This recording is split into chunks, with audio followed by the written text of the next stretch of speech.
A number of years ago, I was asked to participate in a gospel meeting. They were having different speakers each night of the gospel meeting, and they were actually assigning topics to be preached to the various preachers.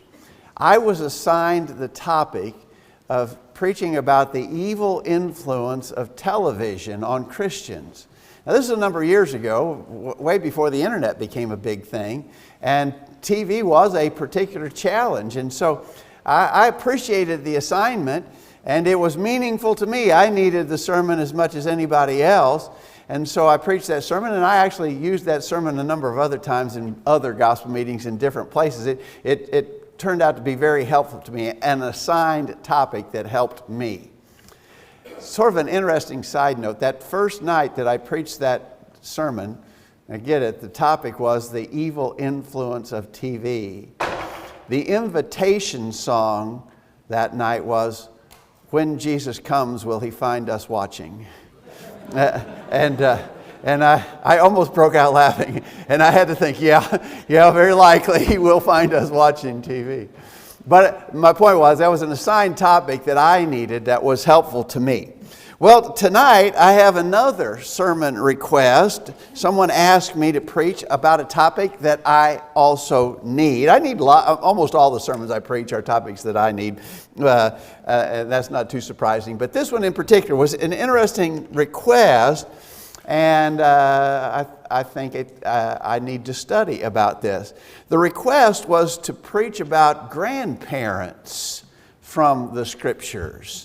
And I really had never thought about doing that, but that is an important topic, I think, and one I need. I am a grandparent, and I can take the instruction from Scriptures. Now, this is a somewhat limited audience that needs this, because we're not all grandparents. A lot of the young people over there going, "Oh boy, well, he's talking about something that doesn't pertain to us." Maybe it will someday. I hope it will someday.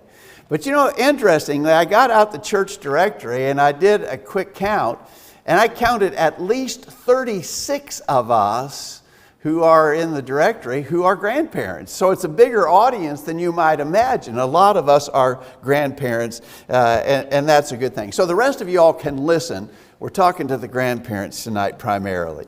Thanks for being here at the close of this beautiful Lord's Day in Middle Tennessee. We are blessed to be able to be together for this time of worship and study. We thank you for being here to be a part of it. We have visitors tonight, as we typically do, and we're so glad for our visitors. We hope you'll come back every time you have a chance to be here, and if we can help in any special way, please let us know about that as well. What about grandparents? This is going to be a kind of a short sermon, I think, but hopefully meaningful to us.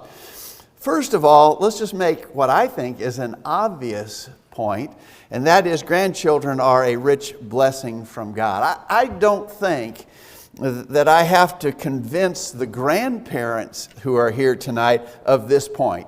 I think typically, unless there's something wrong with us, typically as grandparents, we see our grandchildren as a great blessing. Have you ever seen maybe a bumper sticker or heard that saying where someone says, "If I knew how great grandchildren were, I would have skipped the kids and gone right straight to the grandchildren." And that's how we feel. We feel like our grandchildren are a great blessing to us, and the Scriptures say so. For instance, in Proverbs 17, verse 6, "Children's children are the crown of old men, and the glory of children are their fathers."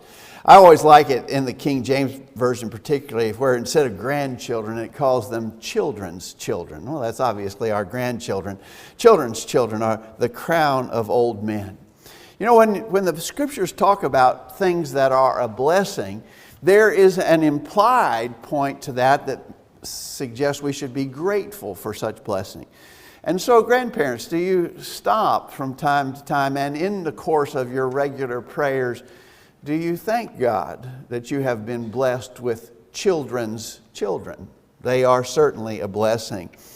In the text that Chandler read for us just a moment ago from the book of Ruth, a sort of a neat Old Testament story. The whole book of Ruth is just interesting. It reads like a really good short story about the things that happened involving Ruth and Naomi and Boaz. Here I think you see that way back then, and we're talking about more than 3,000 years ago, people way back then saw grandchildren as a great blessing. Now you remember the story, how that Naomi and her husband and their sons had gone off to a foreign land because of hardships in Israel during a time of plague and famine, I think. While they were gone away, the father died, the two sons died. The sons had married, and one of them had married Ruth. And so when Naomi determined to go back into Israel, Ruth was committed to stay with her and go with her. But they were in pretty destitute circumstance. They didn't have a man. They didn't have anybody to be a breadwinner, literally. And so they were in pretty bad shape. But you remember how the story develops between Ruth and Boaz. And ultimately Boaz marries Ruth, and she bears a son. And it says in this text in Ruth chapter 4, beginning verse 13, Boaz took Ruth, she became his wife, she bore a son. But notice that this is not talking about how Ruth felt about that or how the people felt for Ruth. It's talking about how people felt for Naomi. Naomi's the grandmother. And the women said to Naomi, "Blessed be the Lord, for your daughter-in-law who loves you, who is more to you than 7 sons, has given birth to him." Then Naomi took the child and laid him on her lap and became his nurse. And the women of the neighborhood gave him a name, saying, "A son has been born to Naomi." They named him Obed. He was the father of Jesse, the father of David. And so notice here that the people in the community realize that Naomi has been blessed now. She's been blessed by Ruth, what a good daughter-in-law, but blessed by God in sending a grandson. And of course, he becomes a part of the lineage of not only King David, but also of Jesus Christ. And so here's an example, a long ago example of how people understood grandchildren are a blessing from God. In Psalm 100, beginning verse 4, "Enter into his gates with thanksgiving and into his courts with praise. Be thankful unto him and bless his name. For the Lord is good, his mercy is everlasting, and his truth endureth to all generations." We're going to be talking about sort of the generational progression of things.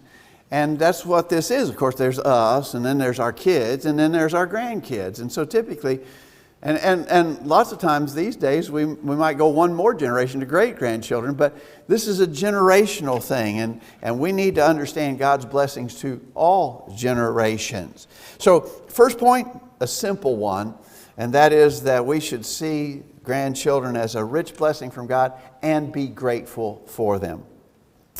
Secondly, let me suggest that we have a powerful potential to be a generational influence. And I really want to stress the idea of a generational influence on our grandchildren. And this ought to be our goal. Our goal is that we ought to want to be a positive generational influence on our grandchildren. And so, first of all, let me suggest to you, and this should be our goal, to be an influence for good. That as grandparents, we'll be a good influence. Obviously, we should want to be a positive influence on everybody that we have contact with. And there are specific ones in our lives that we want to be a positive influence on. I think as grandparents, we ought to understand and have a goal to be a positive influence on our grandchildren. Look in Psalm 78. Psalm 78, beginning at verse 2. "I will utter things that we have heard and known, that our fathers have told us." So notice the psalmist says, I'm going to talk about things that our fathers told us. We will tell to the coming generation the glorious deeds of the Lord and his might and the wonders that he has done. He established a testimony in Jacob and appointed a law in Israel, which he commanded our fathers to teach to their children. No, fathers teach their children, that the next generation might know them, the children yet unborn, and arise and tell them to their children, so that they should set their hope in God and not forget the works of God, but keep his commandments. Do you see how that just keeps rolling forward? The psalmist said, I'm going to tell you what my fathers told me, and I want you to tell it to the coming generation, and I just want to keep that going. I want that to keep being taught to generation after generation, to children not even born yet. that this truth about God and His love will continue on to the next generation. Let me ask you, grandparents, then, are you fulfilling your part in that chain progression? In other words, I was told, I want to tell my children. I want them to tell their children. I want this just to keep going on generationally. But if I break that chain of progression, then I've sort of shipwrecked the whole thing, haven't I? I've got a part in this generational progression for good, and I need to play that part. It's important. In Deuteronomy chapter 4, we always remember when we're talking about the book of Deuteronomy, that what we have here is sort of Moses' farewell address to the children of Israel. He's near the end of life. He's not going to be allowed to cross over into the promised land. And the book of Deuteronomy sort of retells how God has dealt with the Israelites in bringing them out of Egyptian bondage. It recounts important aspects of the law that God gave Moses on Mount Sinai. And it includes a lot of admonitions and warnings from Moses. Deuteronomy 4 verse 9, only take care, keep your soul diligently, lest you forget the things that your eyes have seen, lest they depart from your heart all the days of your life. Make them known to your children and to your children's children. Now, get this, make them known. Make what known? Well, all the things that God has done for you. And of course, these Israelites specifically had been so blessed in the miraculous deliverance out of Egyptian bondage and so forth. They had been eyewitnesses to incredible miracles done by God. Make these known to your children and to your children's children. There again is that expression. That's the grandchildren. So here's your assigned duty. Keep talking about God. Keep talking about what God has done. Tell it to your children. Tell it to your grandchildren. In Joel chapter 1, verse 3, tell your sons about it. Let your sons tell their sons, and their sons the next generation.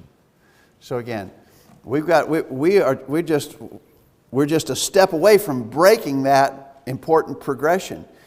If any one of us in any generation lets down and doesn't instill these values in our children, then that's obviously not going to be fed on to the generation beyond them. So we've got an important generational assignment here. And I really think that as grandparents, we need to consciously think about, I want to be a good influence on my grandchildren. I want it to be an influence for good. But, sad to say, your influence as a grandparent could be for bad. And that's an unfortunate reality. My guess is if we were to go around the assembly tonight and ask people to remember instances they've known of, you may very well know some grandparents who were in fact a bad influence on their grandchildren. Here's sort of an interesting historical footnote in the Old Testament. In 2 Kings chapter 17, it describes the people. Remember, the northern kingdom of Israel had been carried off into Assyrian captivity. And the Assyrians had a very regular practice so they would take people out of their homeland, they would exile them, but they would bring other people in and transplant them in those places. And so that's what they did. When they took the northern kingdom of Israel away into captivity, they brought in people from other nations they had conquered and transplanted them there.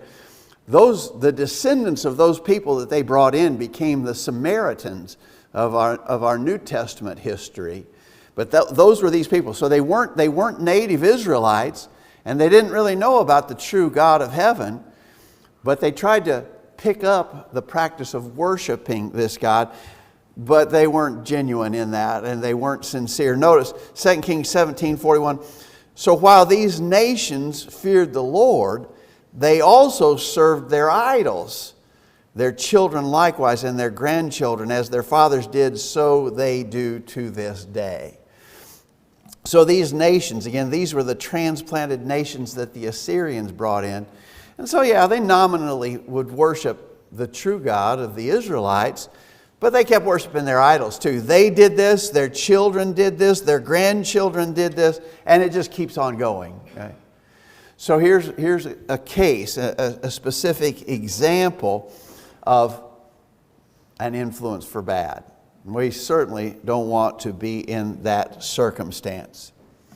Who are some famous grandparents, Bible grandparents that you can call to mind? We already mentioned one, Naomi, who was blessed to have a grandson. Can you think of other grandchildren that or grandparents rather, that you might think of? There are a number actually. I picked out a couple. The example of Jacob as a grandfather. You remember Joseph had been sold in as a slave in Egypt, and you know the whole story about how eventually he was elevated to high rank in Egypt, and his whole family came down there and lived and were blessed by the fact that Joseph was the second most powerful man in what likely was the most powerful nation of the world at that time. And so Joseph was able to see to it that things went well for them in their early days in Egypt. Jacob, an old man now, had come down there, and he is near death. And as he's near death, Joseph comes to him, but Joseph brings his own sons, Ephraim and Manasseh. So here's father Jacob, son Joseph, and grandchildren Ephraim and Manasseh. And here's just a part of that story in Genesis 48, beginning verse 1. After this, Joseph was told, "Behold, your father is ill." So he took with him his two sons, Manasseh and Ephraim. And it was told to Jacob, "Your son Joseph has come to you." Then Israel summoned his strength and sat up in bed, and Jacob said, "God Almighty appeared to me at Luz in the land of Canaan and blessed me and said to me, Behold, I will make you fruitful and multiply you, and I will make of you a company of peoples, and will give this land to your offspring after you for an everlasting possession." And so on the story goes there as he's talking to Joseph and Ephraim and Manasseh. And so what did Joseph do here? And this is sort of the emphasis that we're trying to strive for in our lesson. What did Joseph specifically do in this exchange? Well, he talked about God. And he related how God had blessed him and his family and his descendants. He's in his dying days. He's not going to live much longer. What was important to him as a father and grandfather? To convey faith in God, to talk about how good God had been. And that's, I think, kind of a good point for us as grandparents. There's a lot of things that we will want to do with our grandchildren. And we are a blessed people who have all kinds of opportunities to do all kinds of things with our grandchildren. There's not anything more important to do with our grandchildren than what Joseph did with his grandchildren. Jacob rather, what Jacob did with his grandchildren, and that is to talk with them about God. We need to do that. We need to consciously do that. Jacob sets a great example. I think of one more, and there's more, but I'm thinking one more that I think probably is the best case study and the most encouraging, and that is of Lois. You know who I mean by Lois? When I mention Lois, I'm talking about the grandmother of Timothy in the New Testament. In 2 Timothy chapter 1, beginning verse 3, Paul said, "I am reminded of your sincere faith," Timothy, "I'm reminded of your sincere faith, a faith that dwelt first in your grandmother Lois and your mother Eunice, and now I am sure dwells in you as well." So Paul here, by implication, I believe, and we'll see a follow-up statement that surely confirms this, he commends the sincere faith in Timothy, and by implication he suggests that was instilled in him from his mother and his grandmother. You know, as we study our New Testament, you've got to be impressed with Timothy. Timothy just stands out as an exemplary young man. How do you raise a son like that? How do you end up raising a young man who turns out to be a powerful and strong Christian? How do you do that? Well, there are a lot of factors. I'm convinced there's a lot of factors. Certainly Paul's influence on Timothy had to have been significant. But from a very early age, this sincere faith was instilled in him by his mother and his grandmother. Later in the same epistle, at chapter 3, verse 14, he tells Timothy, Continue in what you have learned and have firmly believed, knowing of whom you learned it, and how from childhood you have been acquainted with the sacred writings, which are able to make you wise for salvation through faith in Christ Jesus. Well, if he had known these things from childhood, he had been acquainted with the sacred writings from childhood. Who did that? Well, that was way before he knew Paul, right? Paul's not talking about what he had taught Timothy in that part of the verse.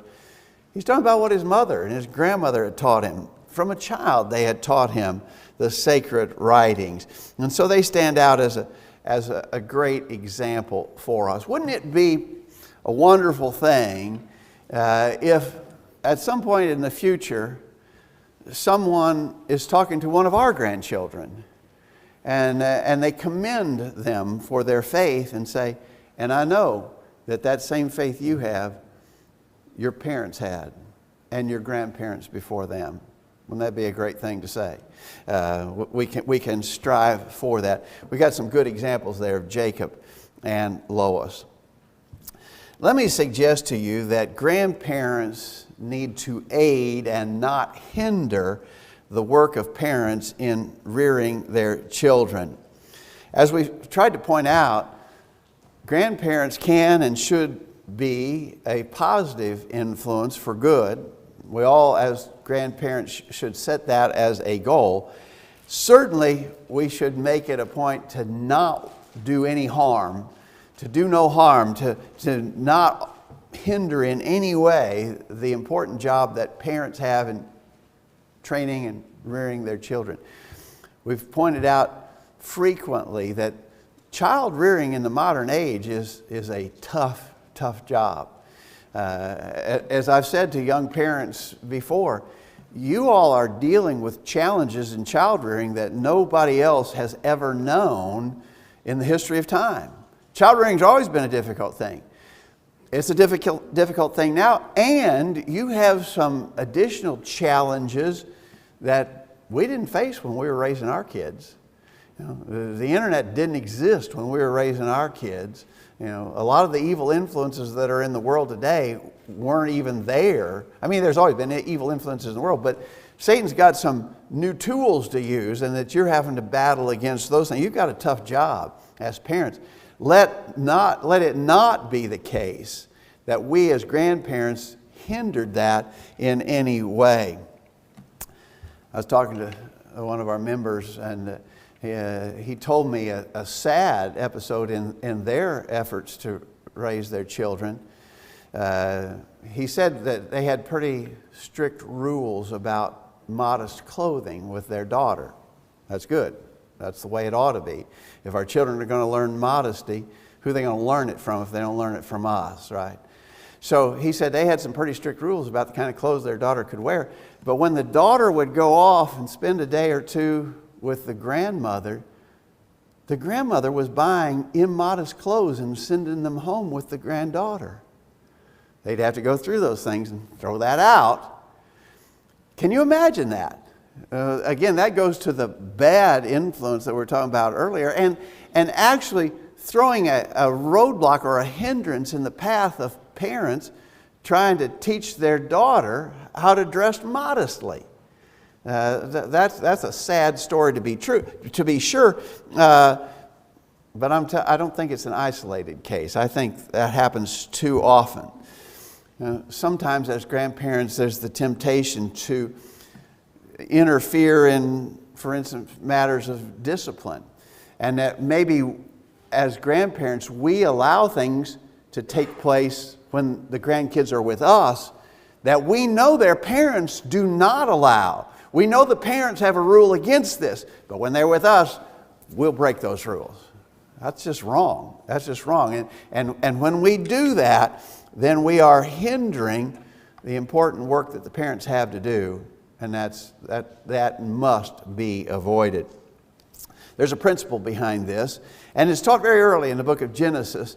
In Genesis chapter 2, verse 24, Therefore shall a man leave his father and mother, and shall cleave to his wife, and they shall be one flesh. The reason I bring this verse to your remembrance is to simply remind you that when our children leave home and marry and start to raise their own family, they are a separate family unit. They have sovereign oversight in their family. We need to respect that. As parents and grandparents, we need to respect what our kids are trying to do with their kids, not to interfere. We've all heard nightmare stories about how in-laws interfered in marriage situations and caused lots of problems because they wouldn't let that family unit be its own separate, sovereign family unit. And so they interfered with the marriage, and it caused problems in the marriage.